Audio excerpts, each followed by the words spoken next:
Et salut tout le monde, nous sommes le 26e jour du RPGA Day. Et vous l'avez peut-être remarqué, mais hier, je n'ai pas fait de vidéo. J'ai un jour de retard, le 25. Pourquoi? Comment? Tout simplement parce que 1. J'avais beaucoup de travail. 2. La question ne m'inspirait pas plus que ça. Donc j'ai décidé de répondre aux deux aujourd'hui, le 26. Voilà, on est un petit peu tard dans la journée, mais on va quand même le faire. Donc la question numéro 25, je devais vous parler de dés que je désirerais acquérir. Alors, honnêtement, je suis pas matérialiste à ce point-là. Moi, des vieux bouts de plastique à pas cher qui servent de dés, ça me va très bien, ça me convient parfaitement. Mais tout de même, il y a des dés que je préfère. Alors déjà, il faut que je vous explique un petit peu ma petite histoire avec les dés. J'aime bien à chaque fois aller un petit peu plus loin que la question. Mais si je suis joueur, j'aime avoir un set 2D par personnage. C'est peut-être un peu niaiseux, mais je me dis, quitte à avoir pas mal de sets 2D, bah, à chaque fois que je vais avoir un personnage, je prends un set différent et c'est le set de ce personnage. Si je ne l'ai pas joué très longtemps, ce qui m'arrive tout le temps, je peux le réutiliser, mais sinon, j'aimerais bien garder ce set pour ce personnage. Et j'aime bien aussi avoir des dés qui ont un thème qui correspond au jeu auquel on va jouer. C'est pareil pour les campagnes d'ailleurs. Là, j'ai pris la partie joueur, mais en tant que MJ, quand je joue, j'aime bien avoir mes dés pour cette campagne-là. Par exemple, si je vais faire du RuneQuest, eh ben, je vais avoir des dés qui vont être plutôt couleur os ou un truc qui va faire un petit peu H de bronze, donc peut-être des dés en métal couleur bronze ou alors voilà, des dés couleur os ou quelque chose comme ça qui va faire écho à l'univers. C'est bête, mais j'aime bien choisir mes dés de cette façon. Cela étant dit, des dés que j'aimerais acquérir, alors soit il y a des trucs complètement fous, genre des dés en os humain, j'aimerais bien quand même voir ça et voir un peu ce que ça donne, mais bon, c'est plus un délire qu'un vrai désir. Non, il y a quand même des dés que j'aimerais vraiment avoir, ce sont des dés en gemstone. J'ai pas de dés en pierre précieuse ou semi-précieuse. Les dés en gemstone, j'aimerais vraiment en avoir, mais j'ai toujours peur. En fait, alors déjà, il faut savoir que je n'aime pas le dé pour le dé. Moi, si j'achète des dés, c'est pour les faire jouer. Je vais pas acheter des dés pour les laisser dans une boîte. Ça m'intéresse absolument pas. Tout comme les jeux, je les achète pour y jouer. Les dés, c'est pareil. Je veux pas avoir des dés qui soient injouables.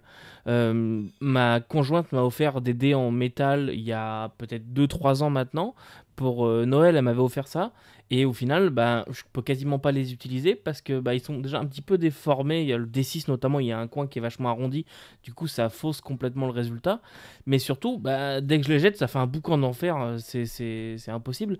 Donc voilà, c'est des dés qui vont rester dans leur boîte. C'est un peu dommage. Et des dés en gemstone, j'aimerais beaucoup en avoir, mais j'ai peur de la qualité de jeu. C'est-à-dire que j'ai pas envie qu'ils se brisent. Et comme maintenant, apparemment, la mode, c'est d'avoir des sharp edge, donc des pointes vraiment acérées. Déjà, j'ai pas envie de m'ouvrir la main avec des dés qui vont me transpercer la paume à chaque fois. Et 2, j'ai peur qu'en les faisant rouler ou dans ma tour AD ou quoi, ça tombe sur la pointe et que ça brise et que ça fasse des petits morceaux de pierre semi-précieuse dans la tour AD. Donc voilà. Mais j'aime beaucoup les tours AD d'ailleurs, en passant, que j'imprime avec mon imprimante 3D. Donc voilà pour les dés. Pour répondre tout simplement, j'aimerais bien avoir des dés en gemstone. Ce sont des dés que je n'ai pas aujourd'hui. Et donc question numéro 26, maintenant j'ai l'impression d'avoir passé 20 minutes sur la première, mais tant pis, question numéro 26, nous devons parler d'écran. Et là déjà ça m'inspire beaucoup plus, puisque comme dirait Omar Sharif, les écrans c'est ma grande passion, et donc je dois vous parler d'un superbe écran, d'un écran superbe. Alors bien sûr, c'est une évidence, j'ai décidé de vous parler de l'écran de Vrace. Non, petit moment gênant, voilà, petit silence. Non, bien sûr, je ne vais pas vous parler de l'écran de Vrace, c'était un troll. Les écrans du Monde des Ténèbres en 20e anniversaire sont connus pour être assez moches. Et je dois quand même avouer que ce n'est pas le plus moche qu'ils aient fait. Il n'est pas si mauvais que ça. Il est un peu brouillon, fourre-tout, tout ce que vous voulez, mais il n'est pas si mauvais. Non, il y a un écran. Il y a un écran qui m'a fait acheter un jeu, mais surtout qui m'a fait m'intéresser à des romans. Il s'agit de l'écran des Champs de l'Os. Les Champs de l'Os, voilà l'écran. Hop, je me recule un petit peu. Et vous pouvez voir que nous avons des bateaux volants, des personnages qui sont ici. Et il y en a un petit peu pour tout le monde. Et j'adore ce genre d'écran qui nous présente l'univers comme ça. Vous voyez, on a une grande planète qui se fait voir, une grande lune ou je ne sais pas, qui est là-bas, la cité qui est là, les bateaux et des personnages avec notamment un personnage qui n'a pas l'air comme tout le monde. plutôt mécanique. Et j'ai commencé à me renseigner sur le jeu Les Champs de l'Os. J'ai découvert que c'était une série de romans. Donc j'ai acheté le jeu et avant ou pendant que je recevais le jeu, j'ai été acheter les romans que j'ai pris en EPUB et que j'ai dévoré. J'ai adoré ma lecture des Champs de l'Os. Pour moi, ça a été vraiment une grosse claque. Genre de... Comment dirais-je? Le genre de lecture on ne fait pas souvent. Voilà, c'est très dur. On a l'impression que ça va être un peu plus doux, puis en fait, c'est très dur. Il arrive des trucs aux personnages assez durs. Et donc, j'ai acquis le jeu de rôle il y a déjà quelques années maintenant, et malheureusement, je n'ai toujours pas eu l'occasion de le faire jouer. C'est un jeu de rôle qui est quand même assez épais, et j'ai toujours pas pris le temps de m'y pencher plus que ça. Mais en tout cas, l'écran, vraiment, je trouve superbe.